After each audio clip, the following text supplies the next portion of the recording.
મૃત્યુની શરૂઆત પગથી થાય છે. 60, 70, 80ની ઉંમરે આ કામ જરૂર કરો. નમસ્કાર મિત્રો, શું તમે ક્યારેય નોંધ્યું છે કે જેમ જેમ ઉંમર વધે છે, શરીરની તાકાત ધીમે ધીમે ઓછી થવા લાગે છે? ખાસ કરીને પગના સ્નાયુઓમાં નબળાઈ આવવી, જલ્દી થાક લાગવો અથવા ચાલવા ફરવામાં તકલીફ થવી વડીલો માટે એક સામાન્ય સમસ્યા બની જાય છે. પરંતુ શું તમે જાણો છો કે આ માત્ર ઉંમરની અસર નથી, બલકે શરીરમાં કેટલાક જરૂરી વિટામિન્સની ઉણપ પણ તેનું એક મોટું કારણ હોય છે? તો આજનો અમારો વિષય ખૂબ જ ખાસ છે. વૃદ્ધો માટે જરૂરી એવા 6 વિટામિન્સ જે પગને મજબૂત રાખવામાં મહત્વની ભૂમિકા ભજવે છે. જો તમારા ઘરમાં કોઈ વડીલ છે અથવા તમે પોતે ઉંમરના એ તબક્કે છો જ્યાં શરીર ધીમે ધીમે જવાબ આપવા લાગે છે, તો આ માહિતી તમારા માટે સંજીવનીની જેમ કામ કરશે. આ માહિતીને અંત સુધી ધ્યાનથી સાંભળો, કારણ કે અમે માત્ર આ વિટામિન્સ વિશે વિગતવાર વાત જ નહીં કરીએ, પણ એ પણ જણાવીશું કે તેને કુદરતી સ્ત્રોતો અથવા સપ્લિમેન્ટ્સ દ્વારા કેવી રીતે લઈ શકાય, જેથી ઘડપણમાં પણ તમે આત્મનિર્ભર અને એક્ટિવ રહી શકો.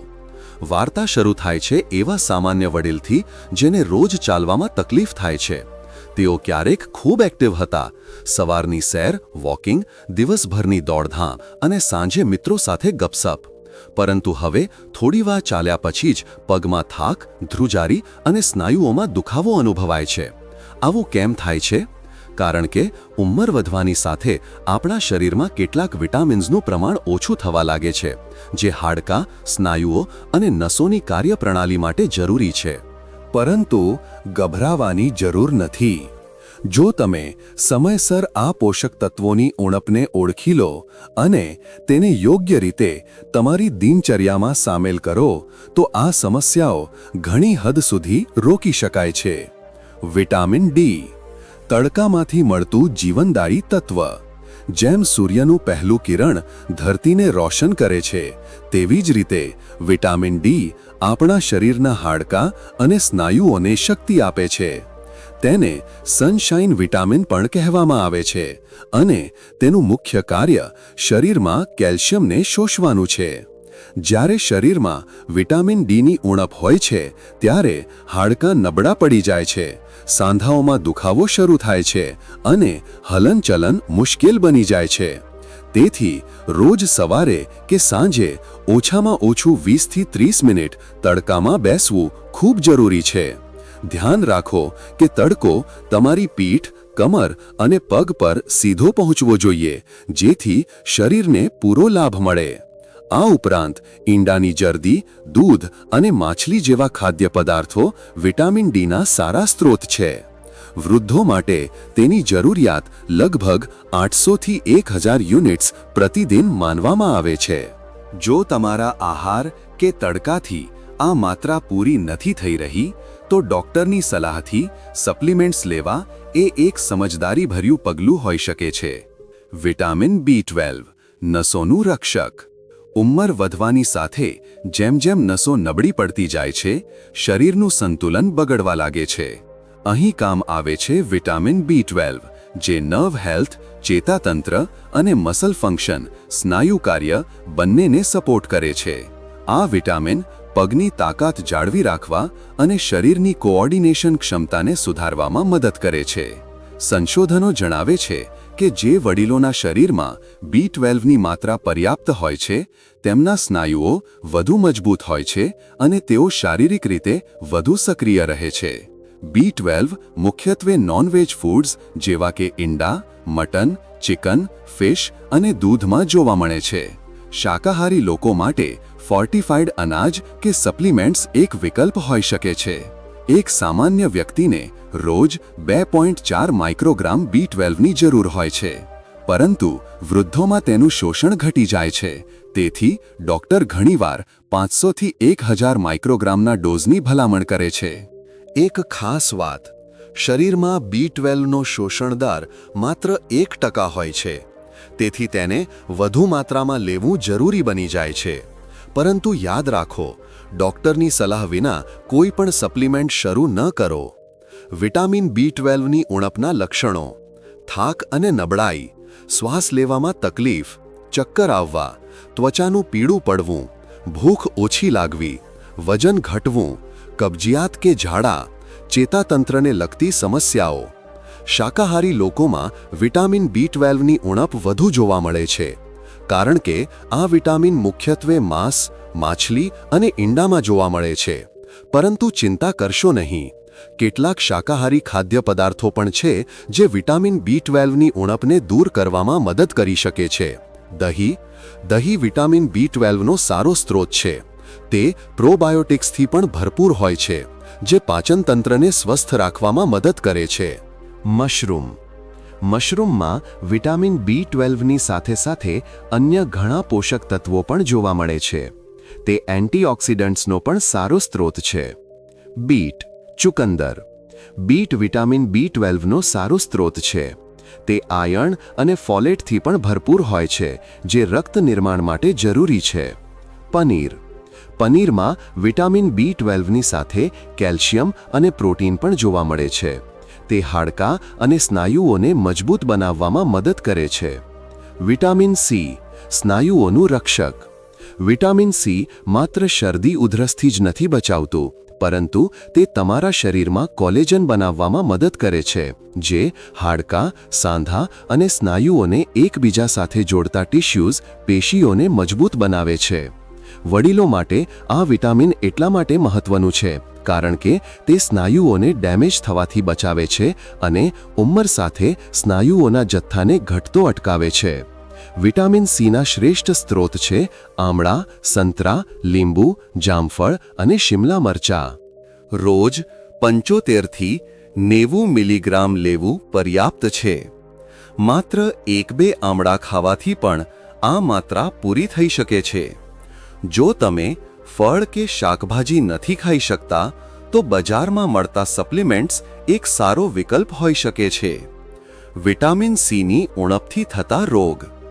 વિટામિન સીની ઉણપથી મુખ્યત્વે જે બીમારી થાય છે તે છે સ્કર્વી.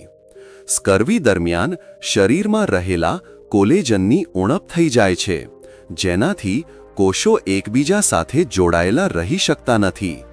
આ સ્થિતિમાં શરીરમાંથી સતત અનિયંત્રિત માત્રામાં લોહી વહેવાનું શરૂ થઈ જાય છે. આ ઉપરાંત પેઢામાં સોજો આવી જાય છે અને તેમાંથી લોહી પણ વહેવા લાગે છે. પેઢા ઉપરાંત દાંતમાં નબળાઈ અનુભવાય છે, જેનાથી તેના મૂળમાં દુખાવો થવા લાગે છે. શરીરના અન્ય ભાગો જેમ કે વાળ, ત્વચા, સાંધા વગેરેમાં સતત સોજાની ફરિયાદ રહે છે. જો મોટી માત્રામાં કોલેજનની ઉણપ થઈ જાય તો વાળ અનિયંત્રિત રીતે ખરવા લાગે છે અને ત્વચા રૂક્ષ થઈ જાય છે. જેમ કે આપણે ઉપર ચર્ચા કરી કે વિટામિન સીને સંપૂર્ણ રીતે બહારના ખાદ્ય પદાર્થો દ્વારા જ ગ્રહણ કરી શકાય છે. આ માટે ફાઇબરયુક્ત ફળો અને શાકભાજીનું સેવન ખૂબ જરૂરી છે. ફળોમાં સફરજન, કેરી, સ્ટ્રોબેરી, સંતરા, કીવી, લીંબુ વગેરેનું સેવન કરવું જોઈએ. શાકભાજીમાં લીલા શાકભાજી જેમ કે બ્રોકોલી, કોબીજ, પાલક, બટાકા, ટામેટા વગેરેનું સેવન કરવું ખૂબ જરૂરી છે. આ ઉપરાંત પૌષ્ટિક સલાડ ખાવું પણ ખૂબ જરૂરી છે. વિટામિન કે હાડકાનું રક્ષક. વિટામિન કેને વારંવાર અવગણવામાં આવે છે, પરંતુ તે એક ખૂબ જ જરૂરી વિટામિન છે જે શરીરમાં કેલ્શિયમના યોગ્ય વિતરણમાં મદદ કરે છે અને હાડકાને મજબૂત બનાવે છે. તેના 2 મુખ્ય પ્રકાર છે: K1 જે લીલા શાકભાજીમાં અને K2 જે ફર્મેન્ટેડ, આથો આવેલ અને એનિમલ ફૂડ્સમાં જોવા મળે છે. અહીં વાત ખાસ કરીને K2ની થઈ રહી છે, જે વડીલોના હાડકાની મજબૂતી અને ઓસ્ટિયોપોરોસિસના જોખમને ઓછું કરવામાં મદદ કરે છે. K2 શરીરની બોન ડેન્સિટી, હાડકાની ઘનતાને સુધારે છે અને ફ્રેક્ચરથી બચાવે છે. K2ના સારા સ્ત્રોત છે ઈંડાની જરદી, પનીર, દહીં, પાલક અને સરસવની ભાજી. રોજ 90થી 120 માઇક્રોગ્રામ K2ની જરૂર હોય છે, જે એક સંતુલિત આહારથી પૂરી કરી શકાય છે. હા, સપ્લિમેન્ટ લેતા પહેલા ડોક્ટરની સલાહ જરૂર લો, કારણ કે આ ફેટ સોલ્યુબલ વિટામિન છે અને અન્ય દવાઓ સાથે મળીને પ્રતિક્રિયા કરી શકે છે. હવે આપણે વાત કરીશું મેગ્નેશિયમ અને વિટામિન ઈની. આ બંને જ પગની મજબૂતી અને સ્નાયુઓના કાર્યમાં અદ્ભુત ભૂમિકા ભજવે છે. ચાલો આ ઊંડાણપૂર્વકની જાણકારીવાળા હિસ્સાની શરૂઆત કરીએ, જે તમારા અને તમારા પ્રિયજનો માટે ખૂબ ઉપયોગી થઈ શકે છે. ઘણીવાર આપણે પોષક તત્વોની વાત કરતા માત્ર વિટામિન્સ સુધી સીમિત રહી જઈએ છીએ, પરંતુ એક એવું મિનરલ છે જેની શરીરમાં હાજરી લગભગ દરેક જૈવિક ક્રિયા માટે જરૂરી હોય છે, અને તે છે મેગ્નેશિયમ. આ કોઈ સામાન્ય ખનિજ નથી. આપણા શરીરની અંદર 300થી પણ વધુ બાયોકેમિકલ પ્રતિક્રિયાઓ મેગ્નેશિયમ પર નિર્ભર હોય છે. જ્યારે આપણે સ્નાયુઓની ગતિવિધિની વાત કરીએ છીએ, જેમ કે ચાલવું, બેસવું, ઉઠવું, દોડવું, દરેક જગ્યાએ મેગ્નેશિયમ એક ચૂપચાપ કાર્ય કરનાર નાયક હોય છે. ઉંમર સાથે જ્યારે શરીરની કાર્યપ્રણાલી ધીમી થવા લાગે છે, ત્યારે મેગ્નેશિયમની પર્યાપ્ત માત્રા ન હોવા પર સ્નાયુઓમાં ખેંચાણ, જકડન અને ક્રેમ્પ્સની સમસ્યા શરૂ થઈ જાય છે. આ સમસ્યાઓ વડીલોમાં ખૂબ સામાન્ય છે, પરંતુ ખૂબ પરેશાન કરનારી હોય છે. તેનું કારણ સ્નાયુઓનું યોગ્ય રીતે સંકોચન, કોન્ટ્રાક્ટ ન કરી શકવું છે, જે મેગ્નેશિયમની ઉણપથી થાય છે. માત્ર સ્નાયુઓની વાત નથી, મેગ્નેશિયમ હાડકાની મજબૂતી માટે પણ અત્યંત આવશ્યક છે. તે કેલ્શિયમની સાથે મળીને બોન ડેન્સિટી જાળવી રાખવામાં મદદ કરે છે. ઉંમર વધવાની સાથે હાડકાની ઘનતામાં ઘટાડો થવો એક સ્વાભાવિક પ્રક્રિયા છે, પરંતુ જો મેગ્નેશિયમ પર્યાપ્ત માત્રામાં લેવામાં આવે તો આ પ્રક્રિયા ધીમી કરી શકાય છે અને હાડકાને મજબૂત બનાવી શકાય છે. હવે સવાલ થાય છે, મેગ્નેશિયમ ક્યાંથી લઈએ? તો તેનો જવાબ છે તમારા રસોડા અને થાળીમાં જ આ ખજાનો છુપાયેલો છે. બદામ, કાજુ, કોળાના બીજ, પમ્પકિન સીડ્સ, ચિયા સીડ્સ, દાળ, પાલક અને ડાર્ક ચોકલેટ જેવા ખાદ્ય પદાર્થોમાં મેગ્નેશિયમ ભરપૂર માત્રામાં જોવા મળે છે. જો તમારી ડાયટથી પર્યાપ્ત માત્રા નથી મળી રહી, તો તમે ડોક્ટરની સલાહથી 200થી 300 મિલીગ્રામનું મેગ્નેશિયમ સપ્લિમેન્ટ પણ લઈ શકો છો. હવે આવીએ આજના છેલ્લા પરંતુ અત્યંત મહત્વપૂર્ણ વિટામિન પર, જેને આપણે વિટામિન ઈના નામથી જાણીએ છીએ. આ કોઈ સાધારણ વિટામિન નથી. તે એક પાવરફુલ એન્ટીઓક્સિડન્ટ છે, જે ઉંમરની સાથે સ્નાયુઓને થતા નુકસાનથી રક્ષણ આપે છે. ઉંમર વધવા પર સ્નાયુઓની ક્ષમતા ઓછી થતી જાય છે, તેમાં લવચિકતા ઓછી થઈ જાય છે અને શક્તિ પણ ઘટવા લાગે છે. પરંતુ વિટામિન ઈ આ પ્રક્રિયાને ધીમી કરવાનું કાર્ય કરે છે. તે માત્ર મસલ્સને ઓક્સિડેટિવ સ્ટ્રેસથી નથી બચાવતું, પણ બ્લડ સર્ક્યુલેશન, લોહીનું પરિભ્રમણને પણ સુધારે છે, જેનાથી પૂરા શરીરને આવશ્યક પોષણ અને ઓક્સિજન મળતું રહે છે. વિટામિન ઈની એક બીજી મોટી ભૂમિકા છે ઇમ્યુન સિસ્ટમ, રોગપ્રતિકારક શક્તિને મજબૂત બનાવવી. વડીલોમાં રોગપ્રતિકારક ક્ષમતા પહેલાથી જ નબળી થઈ જાય છે. એવામાં વિટામિન ઈ તેમના માટે એક ઢાલની જેમ કામ કરે છે. હવે વાત કરીએ તેના સ્ત્રોતોની, તો વિટામિન ઈ તમને ઘણા સ્વાદિષ્ટ અને સરળતાથી ઉપલબ્ધ ખાદ્ય પદાર્થોમાંથી મળી શકે છે, જેમ કે બદામ, સૂર્યમુખીના બીજ, ઘઉંના અંકુરનું તેલ, વ્હીટ જમ ઓઇલ, પાલક અને એવોકાડો. આ બધી વસ્તુઓમાંથી જે પણ તમને પસંદ હોય, તમે તેને તમારી ડેલી ડાયટમાં સામેલ કરી શકો છો. રોજ માત્ર 15 મિલીગ્રામ વિટામિન ઈની જરૂર હોય છે, જે માત્ર 10થી 15 બદામ અથવા 1 ચમચી સૂર્યમુખીના બીજથી પણ પૂરી થઈ જાય છે. તેથી વિટામિન ઈના હાઈ ડોઝ સપ્લિમેન્ટ્સ લેવાની કોઈ જરૂર નથી, બલકે તે નુકસાનકારક પણ હોઈ શકે છે, કારણ કે આ પણ એક ફેટ સોલ્યુબલ વિટામિન છે અને શરીરમાં જમા થઈ શકે છે. વધુ માત્રામાં લેવાથી તે ઝેરી અસર કરી શકે છે, જેને આપણે ટોક્સિસિટી કહીએ છીએ. તેથી એ જરૂરી છે કે આપણે આ પોષક તત્વોને આપણા આહારમાંથી જ પ્રાપ્ત કરીએ અને માત્ર ડોક્ટરની સલાહ પર જ સપ્લિમેન્ટનો સહારો લઈએ. હવે જ્યારે આપણે તમામ આવશ્યક વિટામિન્સ અને મિનરલ્સની વાત કરી લીધી છે તો આવો એક નજર કરીએ કે આ બધા મળીને કેવી રીતે વડીલોના પગને તાકાત અને સ્થિરતા પ્રદાન કરે છે. વિટામિન ડી, કેલ્શિયમ અને વિટામિન K2 આ ત્રણેય મળીને હાડકાની મજબૂતીનું નિર્માણ કરે છે, જે દરેક વડીલ માટે પાયાની જરૂરિયાત છે.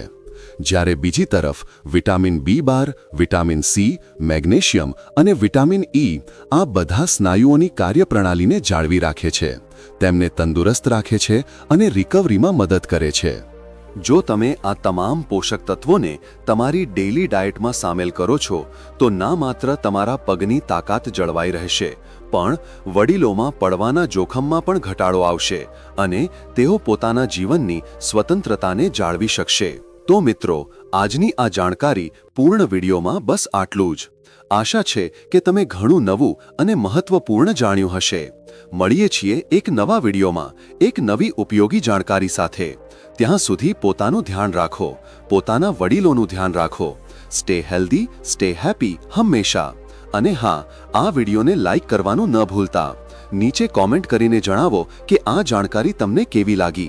અને જો અત્યાર સુધી તમે ચેનલ સ્વાસ્થ્ય બુકને સબસ્ક્રાઇબ નથી કરી તો અત્યારે જ કરી લો, કારણ કે આગળ પણ અમે લાવતા રહીશું આવી જ જીવન બદલી દેનારી જાણકારીઓ. ધન્યવાદ.